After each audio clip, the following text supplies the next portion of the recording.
Hola, continuaremos ahora discutiendo otras dos tradiciones que explican el origen de la planificación territorial.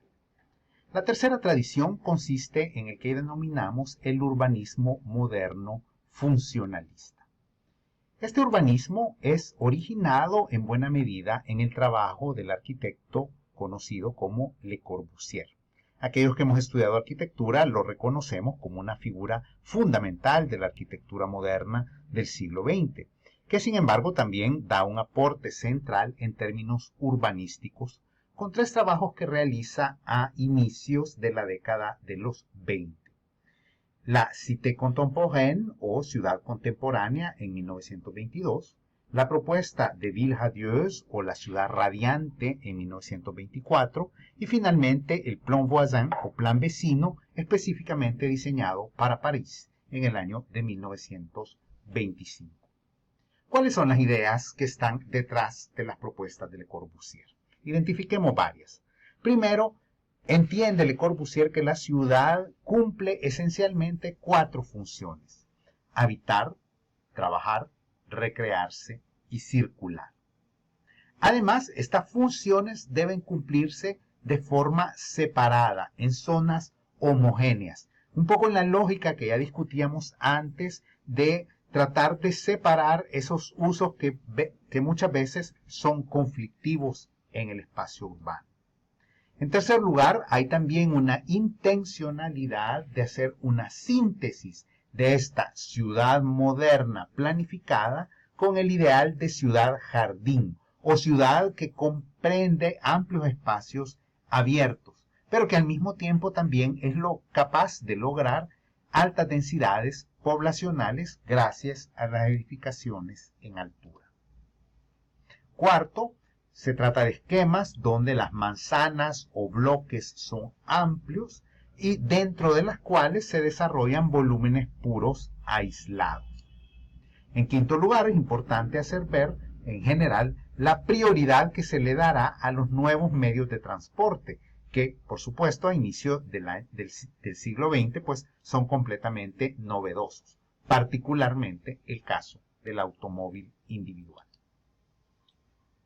Todas estas ideas, además, se codifican, se convierten en una especie de orientación que los congresos internacionales de arquitectura moderna y la célebre Carta de Atenas de 1933 plantean pues como un conjunto de propósitos máximos que el urbanismo moderno debería ser capaz de cumplir.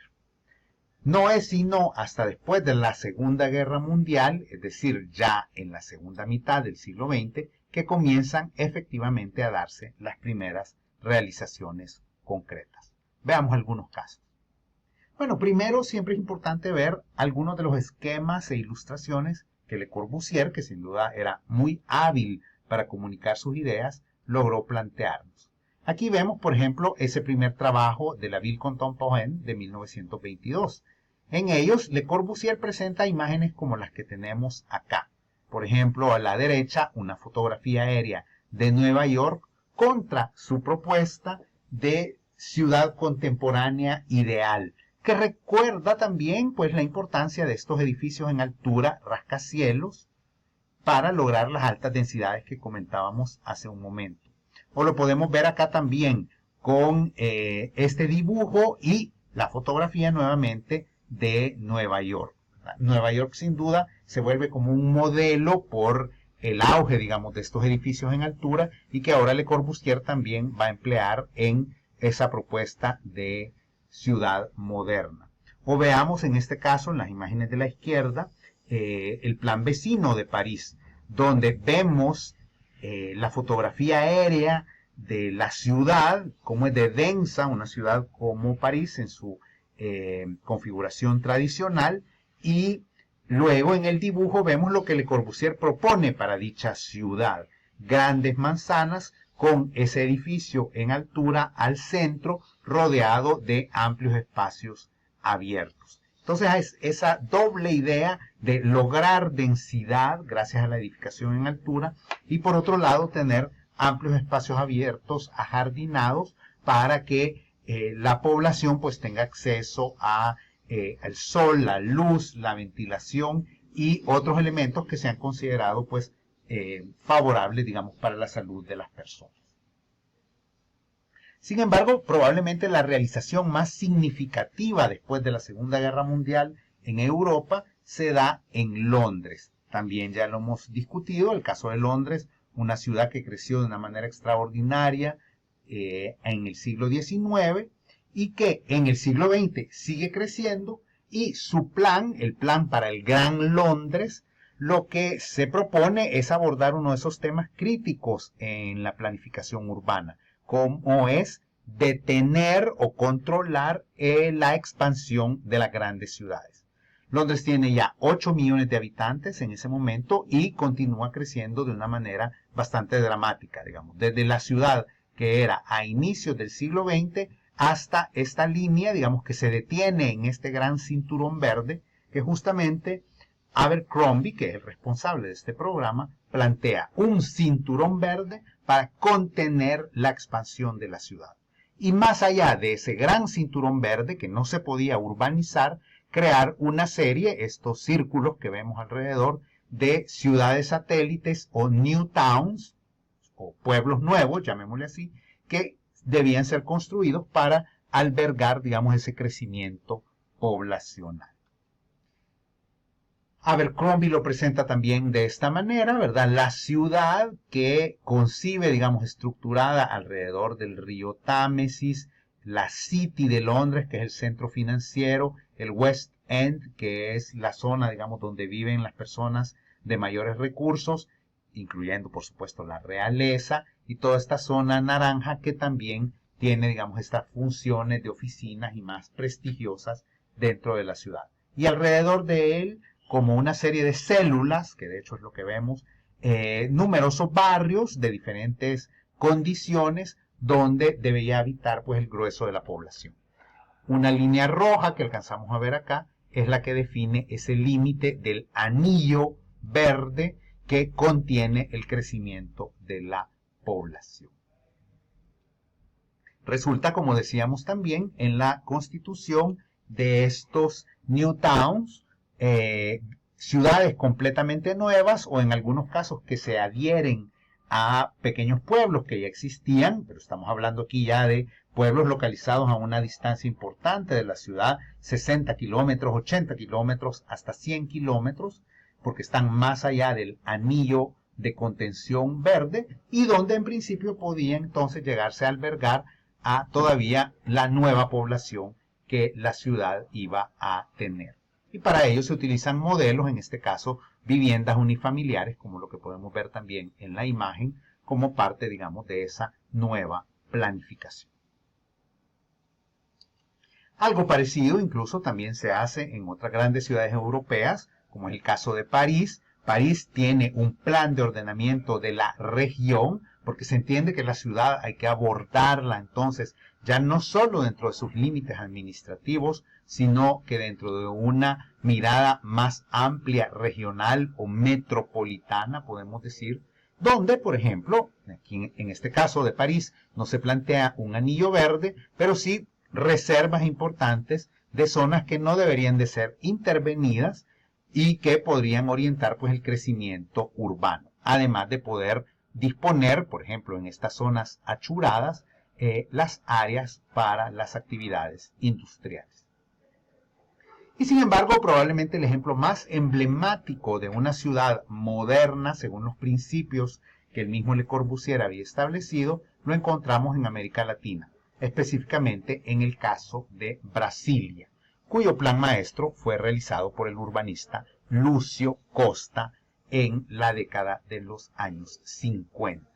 Brasilia, una ciudad organizada alrededor de un eje monumental y otro eje perpendicular que se dobla, que da la idea, digamos, de un avión, dicen algunos, de una cruz, dirían otros, alrededor, además de un lago artificial que se crea en el proceso pues, de construcción de esta nueva ciudad, una ciudad creada completamente de cero en el interior de este enorme país latinoamericano, y que resulta en la actualidad en una imagen como la que vemos acá. Podemos distinguir el eje monumental, donde están las grandes oficinas de los ministerios. Por ejemplo, al fondo está el Palacio del Congreso, la sede del Poder Legislativo, y en el eje perpendicular, en las alas del avión, los bloques habitacionales, que son esencialmente bloques de apartamentos, que como podemos ver también se organizan alrededor de una trama vial muy importante, porque efectivamente la ciudad se planea con esa idea del automóvil. No obstante, Brasilia, que es un caso de estudio muy importante, también nos devela muchas de las limitaciones de este modelo. Aquí vemos otra imagen. Brasilia, una ciudad de enormes espacios, de amplios espacios, con el lago artificial aquí al fondo, como lo podemos observar.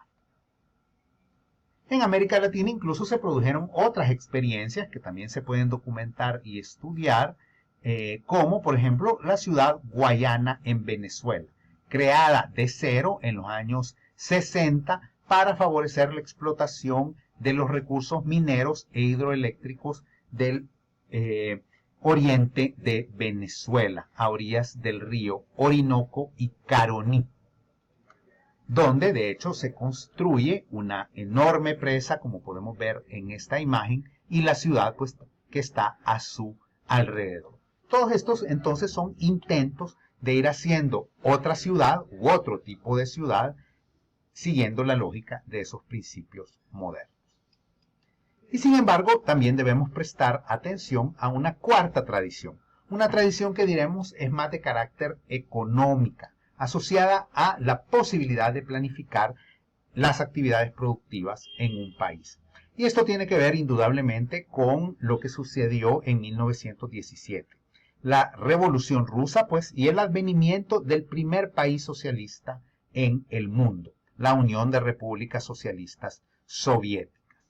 Entonces, la experiencia soviética va a demostrar y a poner en primer plano cómo el Estado es capaz de ser el impulsor de un proceso de transformación social de gran escala. Eso es lo que es la revolución. Y por lo tanto liderar el tránsito entre el capitalismo y el socialismo.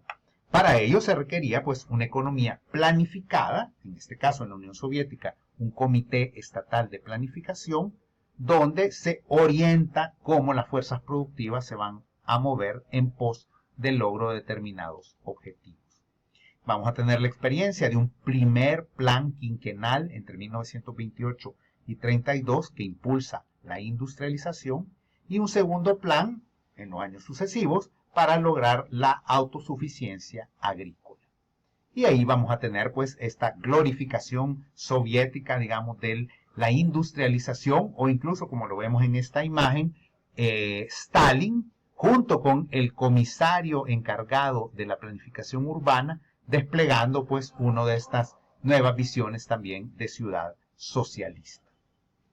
Y sin embargo, hay que decir que también en el mundo capitalista, sobre todo en el contexto de la gran crisis económica que estalla en 1929, se cuestiona con mucha fuerza el liberalismo económico.